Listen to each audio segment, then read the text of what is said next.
राजधानी दिल्ली और एनसीआर में प्रदूषण लगातार खतरनाक स्तर पर बना हुआ है। इसी गंभीर स्थिति का हवाला देते हुए कुछ युवाओं ने इंडिया गेट पर विरोध प्रदर्शन शुरू कर दिया। शुरुआत में वे ये दिखा रहे थे कि वे हवा की खराब गुणवत्ता को लेकर प्रदर्शन कर रहे हैं, लेकिन थोड़ी देर बाद उनका असली रंग सामने आ गया। वामपंथी प्रदर्शनकारियों ने हाल ही में मारे गए खूंखार नक्सली हिडमा के समर्थन में नारेबाजी शुरू कर दी और कॉमरेड हिडमा अमर रहे के नारे लगाए। इन वामपंथी प्रदर्शनकारियों की तैयारी देखकर साफ समझा जा सकता है कि प्रदूषण तो एक बहाना था, इनका मुद्दा कुछ और था। क्योंकि प्रदर्शनकारी अपने साथ हिडमा के नाम की लिखी तख्तियां और पोस्टर ही नहीं बल्कि पेपर स्प्रे भी लेकर आए थे। पुलिस ने जब इनसे शांतिपूर्ण प्रदर्शन करने की मांग की तो इन्होंने पुलिस कर्मियों पर इसका इस्तेमाल किया। पुलिस के अनुसार रविवार को करीब 4:30 बजे ये प्रदर्शनकारी इंडिया गेट के सी हैक्सांग क्षेत्र में जुटे। वहां मौजूद पुलिस ने उन्हें शांतिपूर्ण तरीके से हटने को कहा, लेकिन वे लगातार हिडमा के पक्ष में नारे लगाते रहे और निर्देशों को नजरअंदाज करते रहे। स्थिति तब बिगड़ गई जब पुलिस ने प्रदर्शनकारियों को हटाना शुरू किया।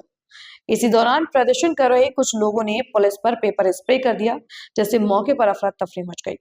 कई पुलिस कर्मियों की आंखों में तेज जलन हुई और 3 से 4 कर्मियों को तुरंत आरएमएल अस्पताल ले जाया गया, जहां उनका इलाज जारी है। नई दिल्ली के डीसीपी देवेश कुमार ने बताया, पहली बार हमने पुलिस वालों पर मिर्च स्प्रे का इस्तेमाल होते देखा। हमारे कुछ अधिकारियों की आंखों में स्प्रे लग गया और अभी उनका आरएलएम हॉस्पिटल में इलाज चल रहा है। इस बारे में कानूनी कार्रवाई की जा रही है। मामले की जानकारी देते उन्होंने आगे कहा, कुछ प्रदर्शनकारी सी हेक्सागन के अंदर जमा हो गए और फिर उस बैरिकेड को पार करने की कोशिश की, जिसे हमने आने जाने पर रोक लगाने के लिए लगाया था। हालांकि वे नहीं माने, उन्होंने बैरिकेड तोड़ दिया, सड़क पर आ गए और वहीं बैठ गए। हमने उनसे हटने की रिक्वेस्ट की क्योंकि उनके पीछे कई एम्बुलेंस और मेडिकल कर्मचारी इंतजार कर रहे थे और उन्हें इमरजेंसी एक्सेस की जरूरत थी। हमने ट्रैफिक में रुकावट से बचने के लिए उन्हें सी हेक्सागन से हटा दिया। हटाने के दौरान कई प्रदर्शनकारियों ने पुलिस से हाथापाई हुई और हमारे कई कर्मचारी घायल हो गए।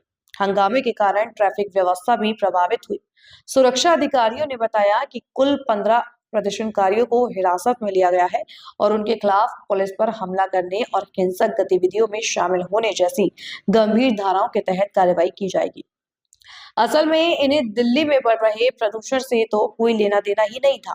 इनका टारगेट ही अशांति पैदा करना था।